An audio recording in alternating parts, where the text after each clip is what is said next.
bienvenidos a una nueva clase de fisiología respiratoria de las clases virtuales del Grupo Atlas. Mi nombre es Sebastián Cebrián y el día de hoy vamos a ver el último tema de este segmento, que es equilibrio ácido-base.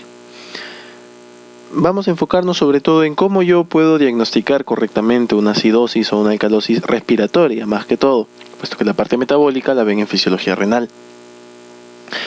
Y no vamos a entrar a tallar tanto en puntos teóricos, porque eso ustedes ya lo conocen.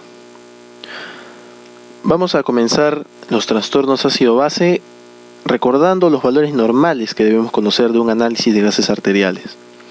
Para empezar, el valor de pH. El pH tiene un valor normal de 7.4, más menos 0.04, o sea, de 7.36 a 7.44.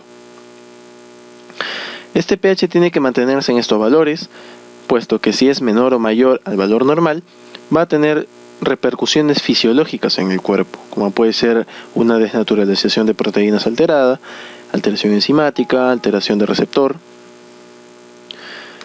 entre otras cosas. El valor de la presión de CO2 ya lo hemos estudiado anteriormente, y su valor normal es de 40 más menos 4 milímetros de mercurio.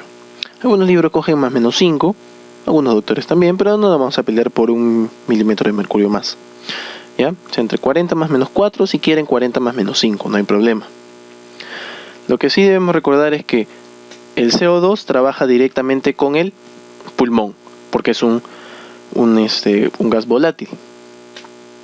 Yo también tengo que conocer cuál es el ácido volátil. El ácido volátil es el ácido carbónico, ¿ya? Por lo que en la ecuación de Henderson-Hasselbalch generalmente relacionan el CO2 con el ácido carbónico, en una relación de 20:1. Debe mantenerse, si recuerdan, por sus clases teóricas. Ahora, antes de que actúe el CO2, actúa la sangre primero, ¿no? Los fosfatos. Luego el pulmón, que puede durar su efecto durante algunos días. Y finalmente actúa el riñón. El riñón puede durarme toda la vida si quiero. O si el riñón puede trabajar. El riñón trabaja con bicarbonato. Los valores normales de bicarbonato son 24 más menos 2 miliequivalentes, o sea, 22 a 26 aproximadamente. Estos son los valores que tengo que conocer siempre. Y ahora vamos a ver qué pasos debo hacer yo para interpretar correctamente un AGA y poder diagnosticar correctamente un trastorno ácido-base. Lo primero que tengo que ver es si el paciente se encuentra en acidemia o alcalemia. ¿Qué es acidemia? Cuando el pH es menos de 7.36. ¿Qué es alcalemia? Cuando el pH es más de 7.44. Cuando se encuentra en este rango normal, yo diré que el paciente se encuentra en una eudemia. ¿Ok? Entonces, ese es el primer paso, sencillo, simplemente veo mi pH, nada más. Una vez que he identificado si el paciente está en acidemia o alcalemia, tengo que ver cuál es el trastorno primario. O sea, quién está generando esta acidemia y esta alcalemia. Y para eso, tengo que guiarme de esta regla práctica. Si es inversamente proporcional el pH con el CO2, el trastorno es respiratorio. Es decir, si yo encuentro que el pH está bajo, o sea, hay acidemia, el CO2 debería estar elevado. Si el pH está bajo y el CO2 está elevado, el trastorno es respiratorio. ¿Ya? Si el pH está bajo y el bicarbonato está bajo, el trastorno es metabólico. O sea, el pH va en el mismo sentido que el bicarbonato. En cambio que el pH va en sentidos inversos con el CO2. Entonces yo tengo que ver, el pH está bajo. Por ejemplo, ¿no? Mi pH está bajo. Yo debería tener como el CO2, lo debería tener elevado. Si yo lo encuentro disminuido, entonces digo, respiratorio no es. Si el pH está bajo, ¿cómo debería estar el bicarbonato? Bajo. Si está bajo, así es. Si no, no va a ser metabólico, ¿ya? Entonces me tengo que guiar por esa regla práctica. Si el pH está bajo, el CO2 debería encontrarlo elevado. Si lo encuentro elevado y el pH bajo, o sea, inversos, respiratorio. Listo. Y si el pH va en el mismo sentido que el bicarbonato, es un trastorno metabólico. Ya lo vamos a ver más adelante con un ejemplo y espero que se quede mejor fijado. Luego tenemos que hacer un tercer paso. Cuando el trastorno es respiratorio, o sea, yo he encontrado que el pH está bajo y el CO2 elevado, o el pH elevado y el CO2 bajo, o sea, el trastorno es respiratorio, tengo que diagnosticar si mi trastorno es agudo o crónico. Agudo se llama aquel trastorno que es menor a 72 horas y crónico al que es mayor de 72 horas. También se le llama agudo al que a grandes cambios del CO2 genera grandes cambios en el pH. Y el crónico, al que a grandes cambios de CO2 no varían significativamente los niveles de pH. ¿Por qué en el crónico no varía mucho el pH? Porque en el cuerpo en un estado crónico ya está acostumbrado. ¿Ya? En el caso del agudo, el paciente no está acostumbrado, por lo que se descompensa fácilmente.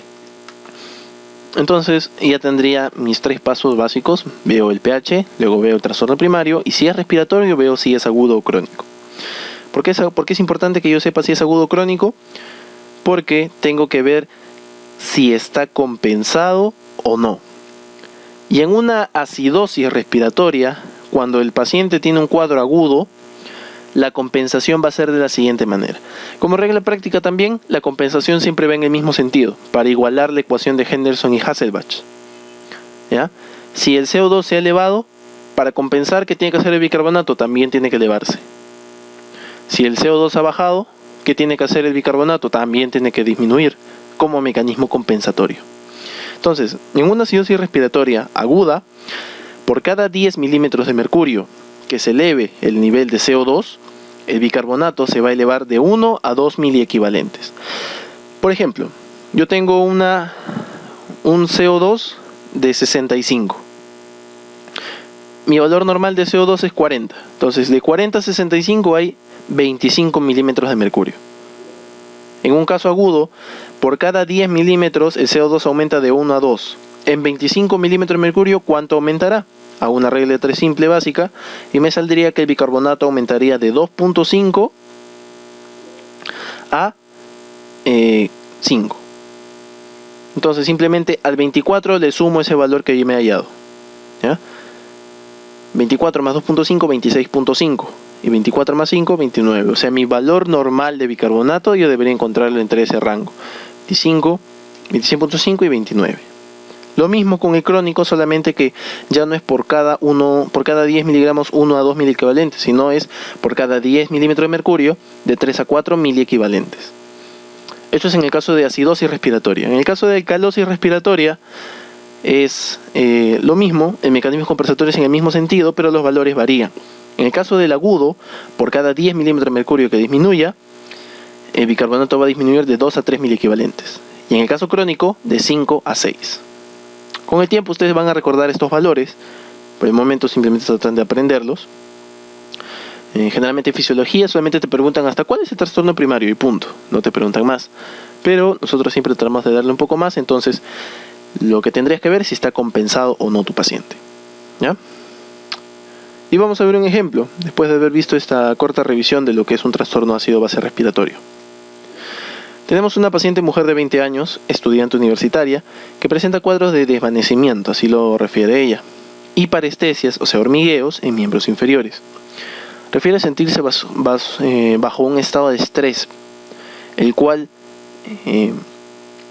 presenta a la paciente los mismos cuadros de pérdida de conciencia de manera seguida antes de cada examen. O sea, está estresada y antes de cada examen siempre tiene la misma sintomatología de sensación de desvanecimiento y parestesias en miembros inferiores.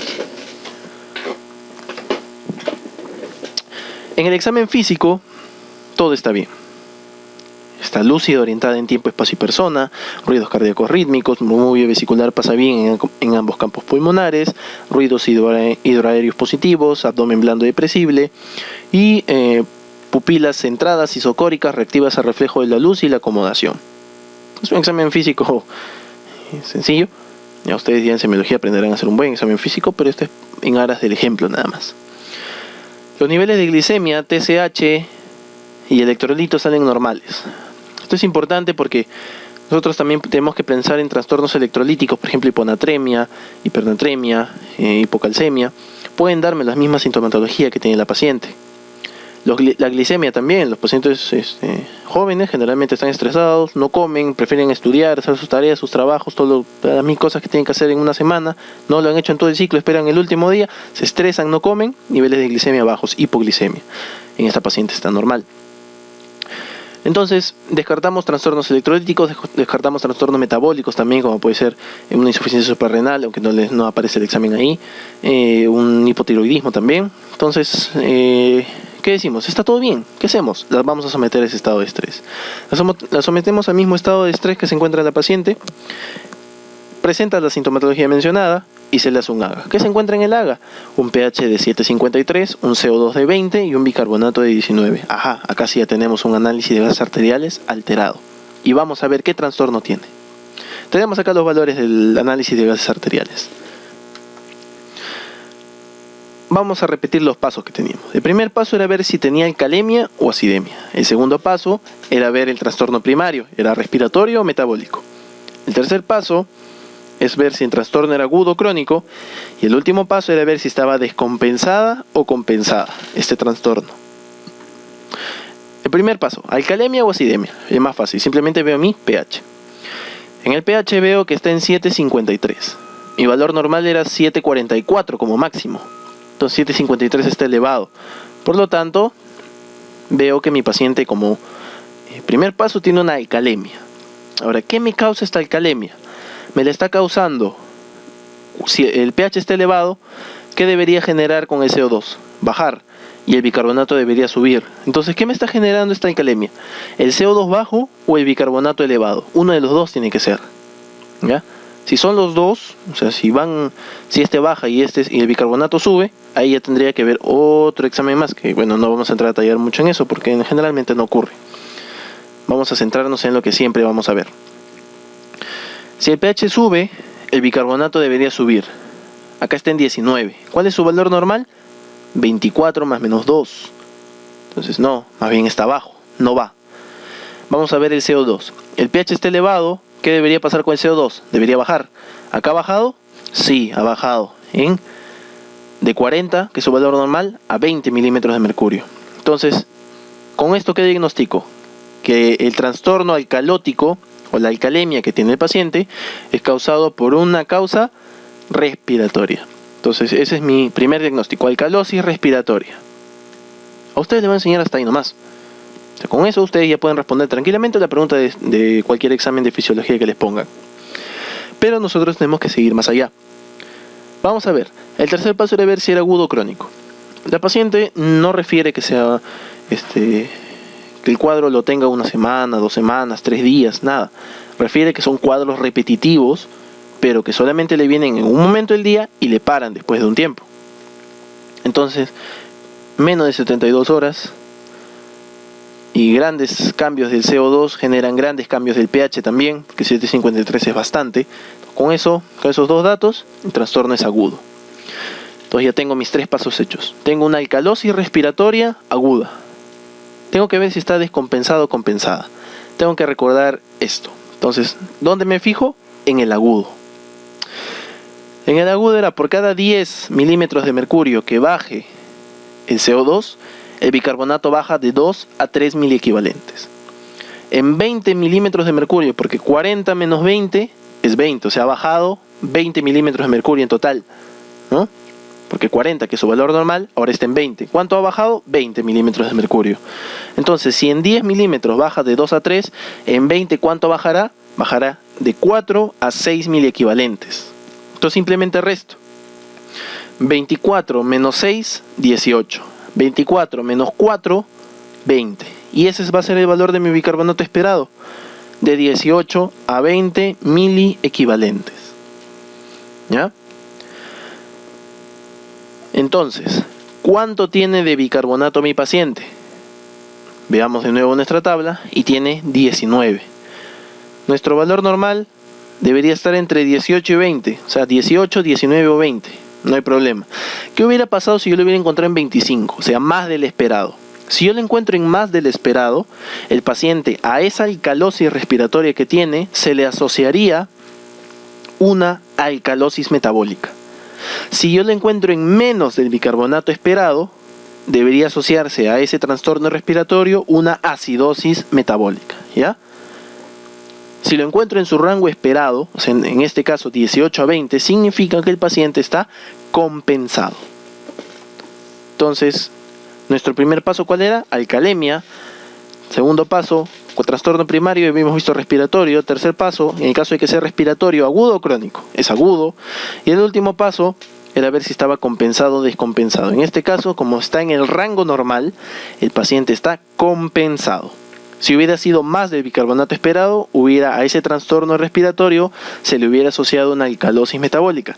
Si hubiera sido menos del valor esperado, a ese trastorno respiratorio se le asociaría una acidosis metabólica. ¿Queda claro entonces con este ejemplo? Ahora, regresemos al caso de la paciente. Era una paciente estresada, probablemente ansiosa, la cual al momento de entrar en estado de angustia, cuando tenía muchas tareas, muchos deberes, exámenes y todas las cosas, ¿qué es lo más probable que hiciera? Que hiperventilara. Al hiperventilar, barre los niveles de CO2 que tiene. Entra en alcalosis respiratoria. Entonces la alcalosis respiratoria ocurre porque el paciente hiperventila, generalmente. Y al hiperventilar, disminuye los niveles de CO2. ¿Cuál sería el tratamiento en este caso? La famosa bolsita de papel. Le colocas una bolsa de papel cuando se sienta ansiosa y cuando ella exhale ese CO2 lo va a volver a inspirar. Entonces no va a barrer con los niveles de CO2 que tiene en su sangre. No va a disminuir, por lo tanto no se va a presentar la sintomatología. ¿Por qué las parestesias? Generalmente las parestesias ocurren por una hipocalcemia. ¿Por qué puede tener hipocalcemia la paciente? Eso ya también lo habíamos conversado, pero lo repetimos de nuevo. Al haber una alcalosis significa que los niveles de hidrogeniones han disminuido en la sangre. Al disminuir los niveles de hidrogeniones, el cuerpo pide, necesito hidrógenos para intentar compensar. Le pide a la albúmina, ya, albúmina, tú que tienes hidrógenos pegados a tu pared, regálame unos cuantos. Y la albúmina, bueno, toma hidrogeniones, pero la albúmina va a esperar un pago a cambio. Y dice, yo te he dado una carga positiva, tú también dame una carga positiva, necesito. Entonces el cuerpo le dice, ya, te voy a dar un ion con carga positiva. ¿Y cuál le da? Le da el calcio. Entonces, las parestesias ocurren no porque hay una hipocalcemia verdadera, sino más bien porque al paciente el calcio se pega a la albúmina y genera una pseudo hipocalcemia, por así decirlo. ¿Ya? Entonces no puedo usar ese calcio porque está pegada a la albúmina. Para finalizar, les coloco unos cuantos cuadros que van a tener la terminología de todo lo que hemos conversado en este momento. ¿Ya? La acidosis respiratoria generalmente se genera por el aumento de ácidos volátiles, como puede ser el ácido carbónico. En cambio que la metabólica ocurre por ácidos no volátiles, como el ácido láctico, los cuerpos cetónicos, los ácidos grasos. ¿Ya? O la pérdida de bicarbonato también. La alcalosis respiratoria, alcalosis metabólica, y qué es una alcalosis o acidosis compensada. Toda esa terminología está en esta diapositiva. En esta diapositiva siguiente nos hablan de la clasificación de los componentes metabólicos y respiratorios, ¿no? Y qué voy a encontrar yo en cada uno. En la acidosis metabólica, algunas causas también. ¿Cuál va a ser la afección primaria? Disminución del bicarbonato. Como mecanismo compensatorio, ¿qué debería ocurrir con el CO2? Debería también bajar, ¿ya? Pero en un inicio se va a encontrar normal, luego va a disminuir. Lo mismo con la alcalosis metabólica, respiratoria y alcalosis y acidosis respiratoria. Y estos son los efectos que tiene la función pulmonar sobre el equilibrio ácido-base. Lo que debo recordar siempre, el pH va en sentido inverso al CO2 y en sentido directo al bicarbonato, y el mecanismo compensatorio siempre va en el mismo sentido que el trastorno primario. ¿Ya? Siempre debe ir en el mismo sentido para igualar la ecuación de Henderson y Hasselbalch. Entonces con eso habríamos terminado la última clase. Como ven, es una clase sencilla, pero es una clase fundamental en su desarrollo clínico, porque lo que hemos visto ahora ustedes lo van a repetir en clínica y van a profundizar mucho más, porque van a aprender causas de las acidosis y alcalosis, y también van a agregarle trastornos metabólicos a todo lo que hemos visto. Entonces, con saber esta pequeña parte de trastornos respiratorios, la parte metabólica va a ser mucho más sencilla de aprender y mucho más sencilla de enfocar. Espero que les haya servido todas las clases de fisiología respiratoria. Cualquier duda, consulta, Grupo Atlas página oficial, Grupo Atlas Medical Students o mi Facebook, Sebastián Cebrián Guerrero. Nos vemos en un siguiente segmento de fisiología y éxitos en todo.